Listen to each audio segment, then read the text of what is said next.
It's been over 2 months since I last caught a fish, and long story short, I'm feeling it. I've been having some serious withdrawals, hallucinating fish everywhere I go, but I've had enough. So today, we're starting fresh and getting back into it. But there's a problem. I have no idea what's been going on out there. Where the fish have been hiding, where they've been eating, and so on. So because I really can't trust myself to get on fish, I'm going to be cruising out of Ozello with Captain Brody Males as my guide and trying to throw some wild brand new lures that have been burning a hole in my tackle box. No pressure, just getting back into it, dialing things back in, and hopefully hooking something solid. Let's get into it.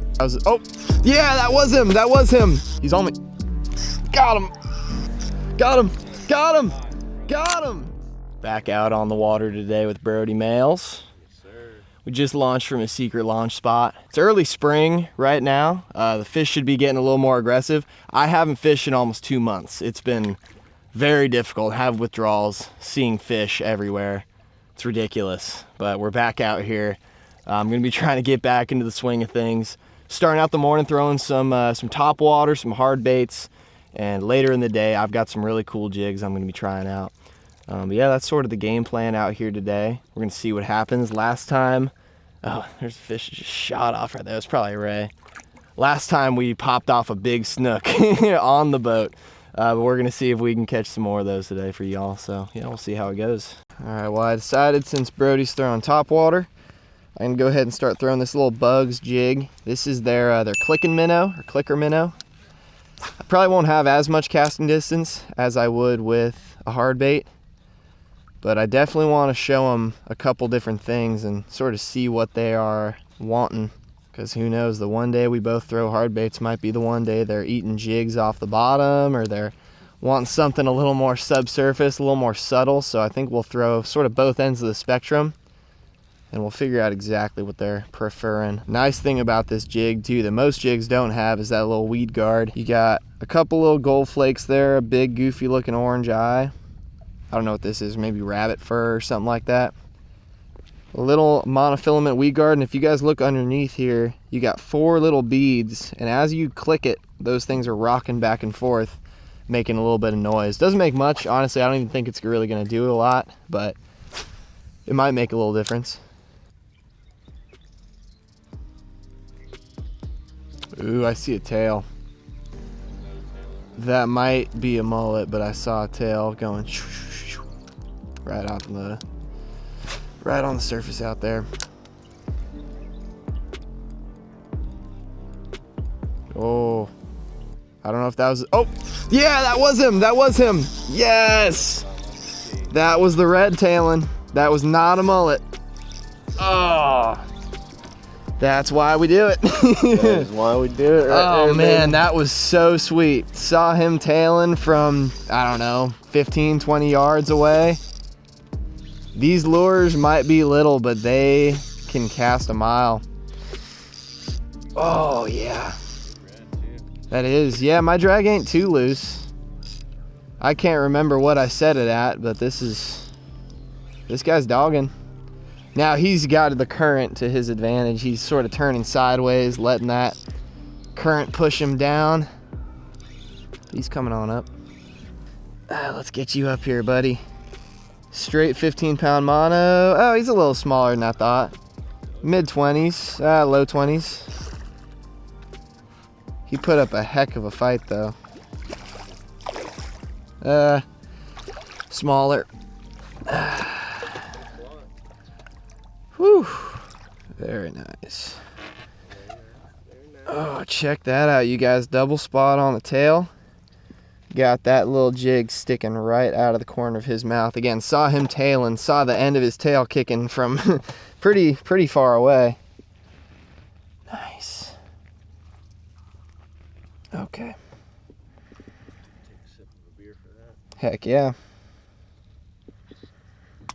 Oh, beautiful fish. Are we keeping today?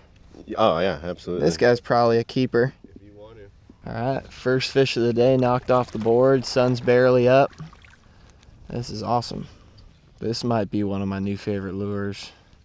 I dig these things a lot. Them tails, man. It's crazy. Oh, hey! Oh, are you serious? He tracked you down from so far.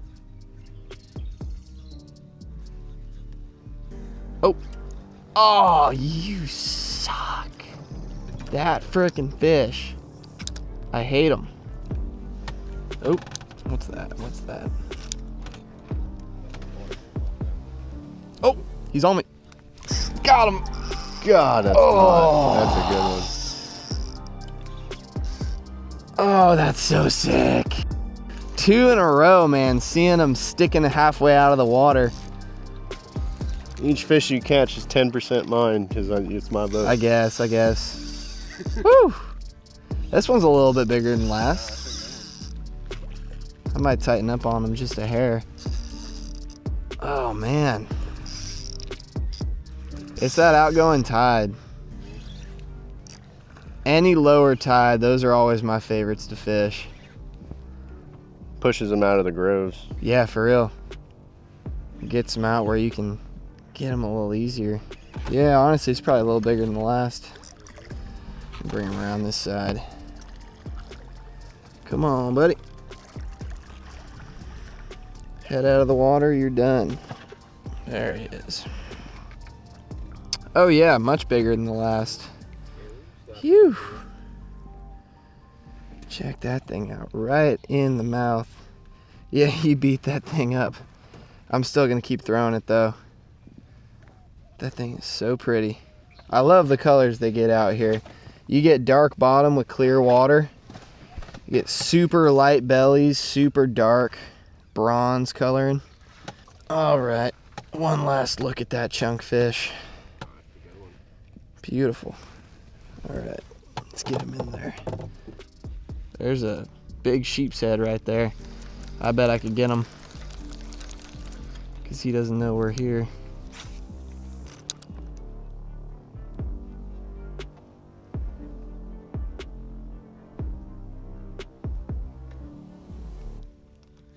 Got him!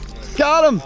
Got him! No sight fished that thing. Shot. I sight fished him from so far. That's so cool. No way, dude. Did I snag him? Nah, you got him. No, I got him in the frickin' mouth, dude. He ate that fucker, and that is a good one too. That is a keeper. That might be the biggest one I've ever caught. That's sick. That's so funny. He's like a frickin' pancake. Holy crap. Getting that in. Did you see I casted maybe 15 feet in front of him and just waited? He swam right over the top of it. I went boop. And it was like a scared shrimp. No way, dude. No, there's no shot. Oh, man. He's got a huge head on him. Look at this size. Donkey. Oh, what a big, ugly fish that is. Holy crap. Dude, I'm loving these jigs. Because it just looks like whatever you want it to look like. Bait fish, you can twitch off the bottom and be like a shrimp. Yeah, that's the biggest sheep I've ever caught right there. Now, I haven't caught many. I never really fished for them. Oh, look at the size of that sheep's head. What is he, a 7 stripe?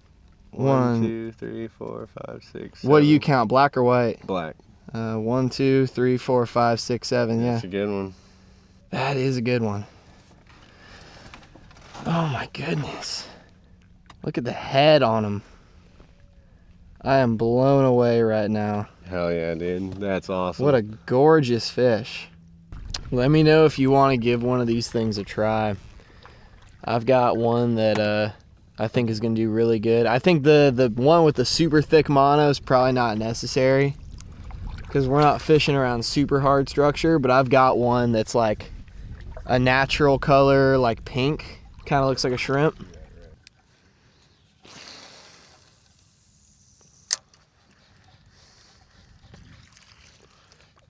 Oh yeah! Little guy. Little trout, I think. Seems like it, thrashing on the surface like that. No, that's a red. Little baby red. Little baby.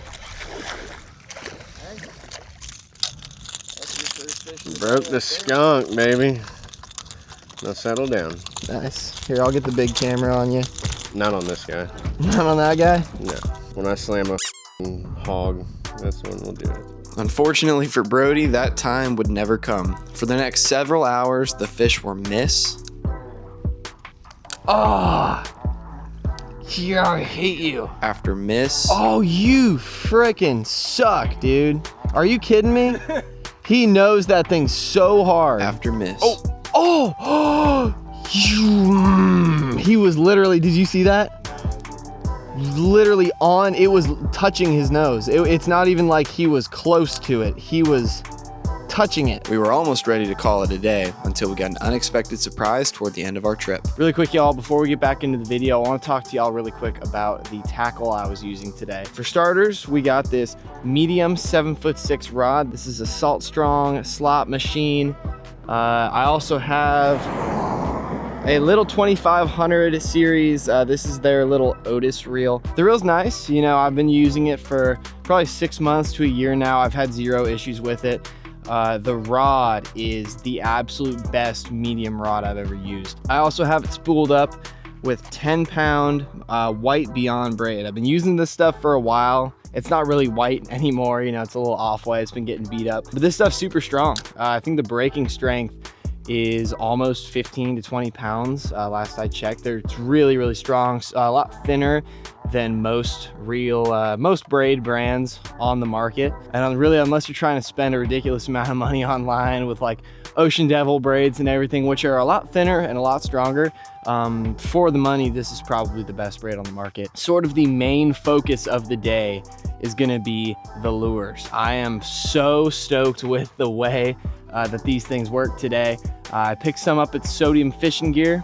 This is the best looking one. This is a Bugs Fishing jig. B-U-G-G-S, Bugs Fishing. This one right here is called the Beastie Bug. It's in a little, almost like a blue crab colorway, if you guys see that there. It's got a couple little eyes on there, but really that's sort of the main attraction right there. But really it's meant to look like a little blue crab or something like that. It's got some really nice mono weed guard on there. This one's meant for fishing around a lot heavier of structure. I was using the, I believe the hot heads today, the Ned Bug, and the clicker minnow, which the clicker minnow was what caught me all my fish. Clicker minnow is phenomenal. Perfect for this time of year. You're getting a lot of those smaller bait fish hatching in the backcountry. You get a lot of smaller baits out there. I highly recommend using these things during the spring. This is probably the best time of year to use these.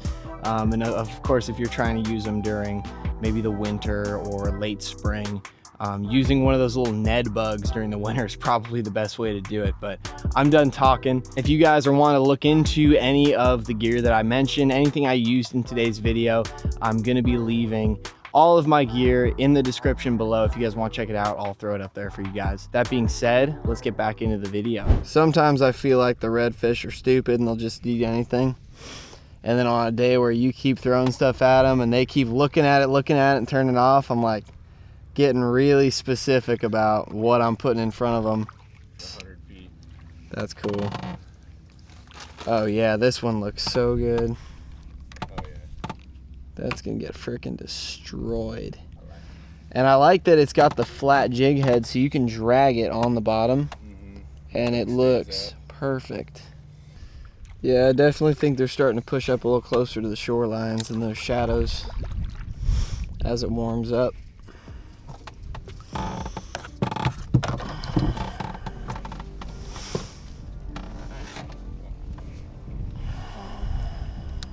Ay.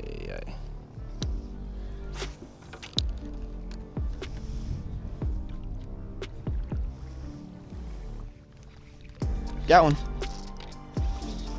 Yeah, it seems like a little snook. It kind of looks like a largemouth bass, but wait, is that a trout? No, that's a snook. Actually, I'm not so, oh shoot, that's a snook, definitely. That's why we keep the tippet on right there. He was back in those dead trees. On the weird shrimp crab thing too, weirdly enough.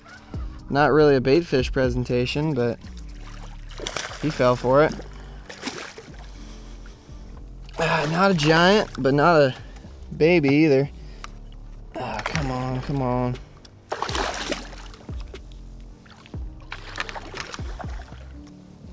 There we go. Oh, okay. Okay.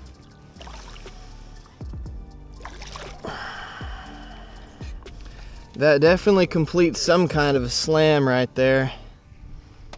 Redfish, snook, and sheep's head. All on artificial, all on these frickin' bugs jigs. Oh, he tore the crap out of that thing. No. Oh, it still looks pretty. Whew. All right, let's check him out for the camera. How big you think? He's definitely under slot for sure. Yeah, probably 20, 22. Probably something like that. Very pretty fish. He's definitely gonna live. I just want to have him, see him swim a little bit. There we go. Okay. That's good. Welcome back to the fillet table. I think I'm gonna be doing a catch, clean, cook for you guys. So I'm gonna go ahead, fillet up this sheep's head on camera, cook it up for you guys a little bit later. Really, I had an awesome time out there today. I have never caught this big of a sheep's head on artificial before. That's something that, you know, I cast at them a lot, kind of thinking that maybe something's gonna happen, but I've never had them react like that. But in reality, it was a perfect cast. I got right up. I mean, you guys saw in the video, I was probably casted 15, 20 feet in front of him, and I let it sit on the bottom for close to 10 seconds, 5-10 seconds. And obviously he was all over it. I barely even saw the eat, to be fair. He just kept swimming in a straight line, but I guess he must have inhaled it on the move. Now, one thing about these sheep's head is that they have super thick scales, very thick bones. They're it's like sort of considered a more difficult fish to fillet. But luckily, if you guys look at the back side of my knife right there, it has this serrated edge on the back. I'm able to use that to break through the scales on the fish.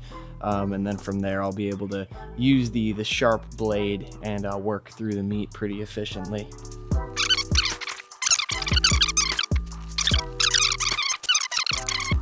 And then finish off down right just like that. And then from this point on, I will actually fillet from the tail to the head, work my way all the way up.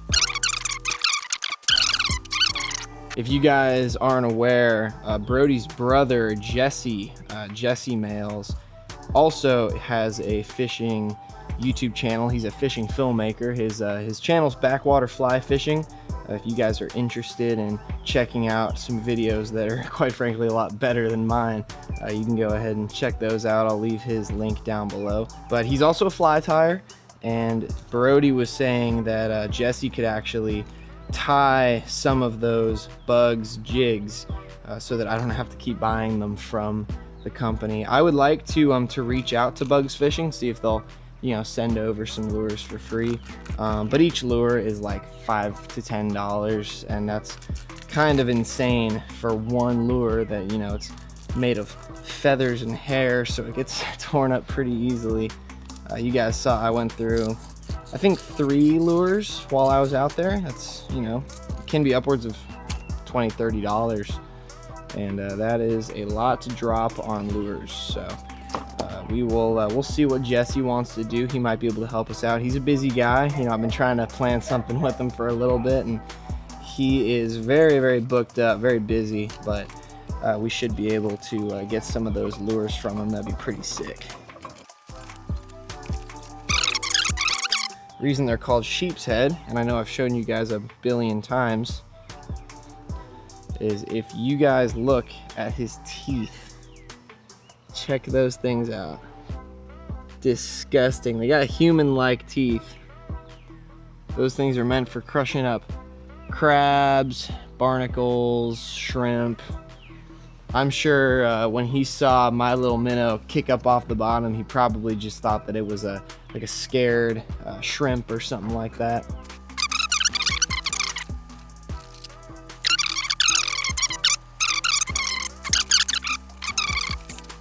I'm gonna hack through this thing really quick. I really butchered that fillet pretty good, but overall got a decent amount of meat off that fish. That is our carcass, and I will go ahead, fillet up the others, and I'll see you guys in the kitchen. All right, we're back in the kitchen. I decided to let it sit overnight, just to let it chill out a little bit, but I'm ready to cook it up for you guys now. Here we have our redfish fillets as well as our sheep's head.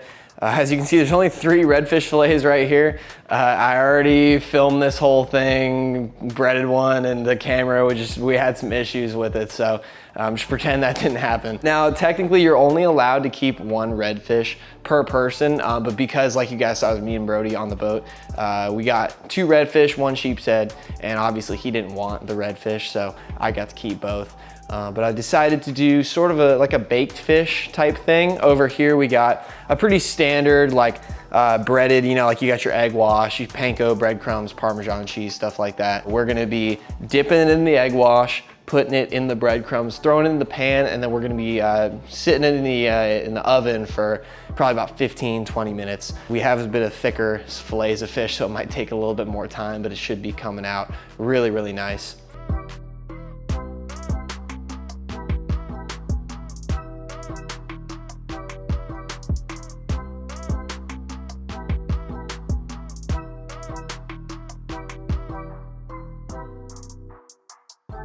Forgot to mention off camera that I went ahead and whipped up some sweet potato wedges, baked them at 400 for probably about 40 minutes. And I also whipped up this garlic aioli right here. That should go great with these things and definitely gonna go great with the fish.